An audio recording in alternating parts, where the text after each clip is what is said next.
Always. You okay? I am, thank you. Good. Arno, what steps do you feel you've taken in the past week with 4 points from a couple of games just to start turning things around? Now, the first thing you said in your question, 4 points out of 2 games, is different than the last 2 home games we've played, which we've both lost and conceded 7 goals. And in the last 2 games, we were 1 deflection away from keeping 2 clean sheets. I said against West Ham, the good thing for us was that they didn't score their one and only chance, and the same thing happened again in this game. They did not score the only chance they had, and you're looking at me, but they did score, yeah, but that for me was not a chance. The only chance they had was after 93 minutes when they went 1-on-1 to the goalkeeper. So that's a step forward if you compare that to 7 goals conceded in 2 games. We did not concede a set piece in both games, which is also important. As a result of that, maybe we got 2 results. And I think there are also positives to take from the players we've brought in during the summer, that I see they are getting more and more consistent in their performances. Florian is maybe the most obvious one, but I see the same with Milos Kerkez as well. Alex scored his first goal a game ago. So, yeah, there are positives to take, but of course still not where we want to be. Let that be obvious and clear. But there are also, compared to where we were after the last 2 losses with 3-0 and 4-1, there are also things that we've done better. Probably expected that with Mo being benched for 2 games, you would expect a lot of chat about him. But I'm going to put it a different way. The fact that you turned to Mo at half-time against Sunderland, how much of an indication is that of a return to the starting lineup maybe this weekend, rather than 2 consecutive games on the bench being an indication that his game time could become more limited when he's obviously not away at AFCON? No, but I think for every player is in my mind to start a game of football, because we have so many good players, and Mo has been such an exceptional player for us. So he's always, I don't know which word you use, but he's always in my mind to either start or to come in. Can you understand all the chat around him though? Yeah, of course. That's maybe he even deserves that, because he's been so influential for this club and for me and for his teammates for 6 or 7 years, I think, already. So yeah, it's completely normal if I don't play players that just came to the club. We're already talking about it, so then it's completely normal that people talk about it when he isn't playing. And the test you face against Leeds, obviously we've seen cause Manchester City problems. They've beaten Chelsea in the past week. What do you make, therefore, and how problematic is it their change of tactics, because they seem to have gone 3-5-2 or at times 5-3-2? Yeah. No, yesterday I looked Leeds Chelsea, and I thought I saw a Liverpool game. Chelsea conceding a set piece, and for the third goal making a big error where they conceded a goal from.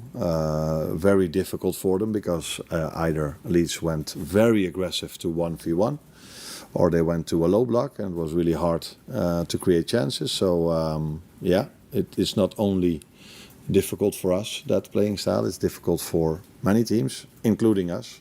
So yeah, what we expect is what we've seen in the second half against City, when they were 2-0 down, coming back to 2-2. Eventually, Foden made the difference with a moment of magic for City, and against Chelsea they were really strong. Played a very good game, really aggressive. A lot of long balls as well from their goalkeeper. So we know what to expect, but what to expect is probably what we've faced. Not all of the games, maybe with the exception of 2. Sure. Are you expecting it to be quite a physical test in what is probably going to be quite a hostile stadium element? Yeah, we do. But I think every Premier League game is a physical test, especially the way teams play against us.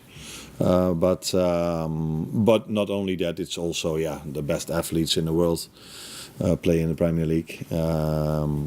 So yeah, every game you play is a physical test, let alone an away game with, indeed, as I know, and you probably even know better than me, the fans that are a big support for them as well. Despite the the difficulties you had this season. You're 2 points off the top 4. I just wonder, is that now the main aim in the Premier League, to make sure you're going to be in that top 4? For me, that tells how good the Premier League is this season. And as it already was last season, but it gets better and better and better every single season, for obvious reasons, because everybody has so much money. And that tells you indeed how close the margins still are. But it's definitely our first aim to come back to top 4. Because we're obviously not happy with the position we are in at the moment. I just wondered how close Federico Chiesa is to maybe starting a few more games for Liverpool. Looked like being cameos and made obviously a key contribution in the last game. Not at the end of the pitch you'd expect though. Cameo, what is that kind of word? So appearances from the bench. Ah, okay. I learned something then today. As I just said, every player has a possibility to start, but we have many options to start in his position, as I said so many times before. But he's indeed having his impact coming off the bench a few times. So normally you bring a striker in to score a goal, but he in this situation kept on running in a moment where a player could also feel, I don't think I can do a lot anymore because he's going to go 1v1. So it tells you also the mentality he has not to concede, and that's a good thing because that's what not only defenders should have, that's also what attackers should have. And where is Florian Wirtz's confidence at the moment? Obviously made a vital contribution to the goal the other night, but still doesn't have a goal to his name yet. No, but if you can only have confidence if you score goals, that would be the wrong thing. I think you can see where his confidence at if you look at the last 2 games, how many times he wants the ball and how many times his teammates play him the ball. And that is something that tells me how much confidence he has at the moment. But it's also clear that he came back with an injury with Germany. And so I'm already very happy that he is able to play so many minutes in his first 2 games after he came back from an injury. But he's done well. Like I said, I wasn't surprised that he was involved in the goal we scored against the Sunderland, because he was one of the players, not the only one of the players who kept constantly trying and was creative. Thank you. Can I just check on team news? Do you expect Conor Bradley to be back involved, and did everyone get through the Sunderland game okay? Yeah, they did. Joe Gomez got a knock in the West Ham game, but was still able to start. But he couldn't make the full 90 minutes. But I think he will be able to train again today. So yesterday was a recovery day for most of them. Today we will train again, and let's see where they are. But Conor Bradley has trained this week, so I expect him to train today, and then he is available to be in the squad tomorrow. Hi, Arnie. I wanted to ask you about Cody Gakpo.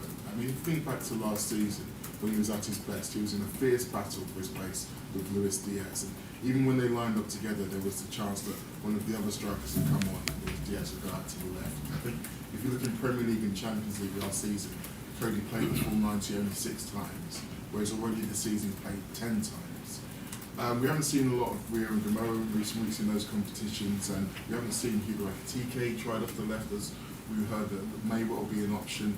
Do you think Cody's maybe suffering a little bit from not having that razor-sharp competition for his starting place? Oh, that's an interesting way of looking at it. Because you can also look at it in a way, if a player plays a lot, this gives him consistency, self-confidence. Usually, if I talk to players that I don't play every single time, it's mostly their answer is, yeah, but I need to play every single minute. That gives me more confidence and I can bring the most out of myself. And now you say the opposite. So the reason why I haven't tried Hugo a lot of times off the left is an obvious one, because of the Alexander Isak's situation, that he's either not been available or not been available to start every single game.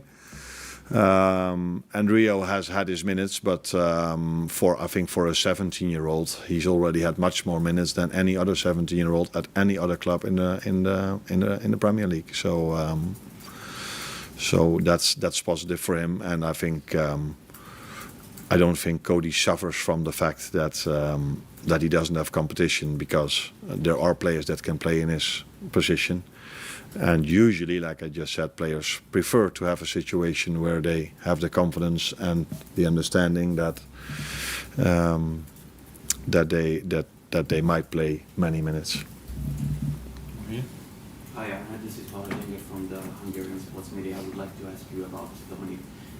You said before that he's more of a midfielder than a winger or a right back, but he plays for multiple roles. How do you plan to maximize his influence in the central area against Leeds? Will he play in the central area? In the long term, he will play in the central area. Yeah, that's for sure. Maybe also in the midterm, and maybe even tomorrow. But he is one of the few players that can play in multiple positions. And unfortunately for us, we've had injuries in certain positions. Not one, but then like to both fullbacks are injured for a long time, for a few weeks already. So and in the start of the season as well. So that's why I used him in different positions, and he did well, by the way, in every position he played in. In the last 2 games, he's been very important for the team in the role he had, because, like I just said, he's part of a team that only conceded. There was only 1 deflection away from 2 clean sheets, and he had a free roll off the right. So still, he's a lot of times in the middle. I think if you look at his positioning in the first half compared to the second half against Sunderland, I think a heat map will show that he was 9 out of 10 times in the same position the first half as he was in the second half. Or in the second half he played as a midfielder, and the first half he played as an inverted winger. So yeah, we can use him in every position, but for the mid and long term, and maybe even for the short term, we will use him in the middle. Thank you. If we have no injuries, that I have to include to it. Hi, Anna. After scoring his first Premier League goal, Alexander, that sort of frustrating night for him the other night. Didn't have too many chances. How do you get the best out of him consistently? How do you get those chances, especially when teams are playing low and hard to break down? I think he's not the only one, number 9, that suffers in some games from not getting as many chances. I watched the second half till now from Leeds against City, and I watched the whole game against Chelsea. And it's not like at this level the number 9 is involved in 8, 9, 10 chances every single half. So, but it's obvious and clear to me that we as a team want to bring him more often in threatening situations. Before we went to only 1 goal conceded in 2 games, we had a lot of chances. The last 2 games, as a result, because we were a little bit more compact and maybe take a little bit less risk, we haven't been able to create that many chances as we did all the games before. So it's definitely one of the things on my list of things to improve, is getting our number 9 more involved in the game, let alone more involved in the final third. He's averaged 14 touches in his past 3 starts. Is that something that you want? Is that ideal for you, or do you want? No, it's not ideal for me, no. But do you know how much he had at Newcastle on average? Not too sure. No, 22. So in this league, strikers don't touch the ball that much, but the few times they do touch it, it's quite nice if they then finish it off. I have no clue what the stats of Haaland are, but I wouldn't be surprised. I have no clue if he maybe doesn't touch it 100 times a game, but he does score a lot. So it's more important for them to touch the ball in the right time than to touch it so many times. And we have to make sure, because that's a complete difference between Haaland and Alex, that Haaland touches it much more in moments where it matters. And there we have to improve. That's clear and obvious. We and he as well. Last one. Arnott, just ask you about Harvey Elliott's situation. He's not featured in the last few months at Aston Villa. Have you had any contact with him? Has there been any discussions at all about him potentially coming back to the club and that arrangement being shelved? No, I haven't had contact with him a lot. I think only once or twice, and that was before he played Feyenoord away, and after he played Feyenoord away. But that had nothing to do with that had more to do that he played against a former club of mine. So no, I haven't spoken to him. I am aware of his situation, of course. I knew how difficult it already was for him over here, so I think I know how he feels at this moment. But yeah, you should ask those questions at Villa and not over here when it's about his playing time over there. Keep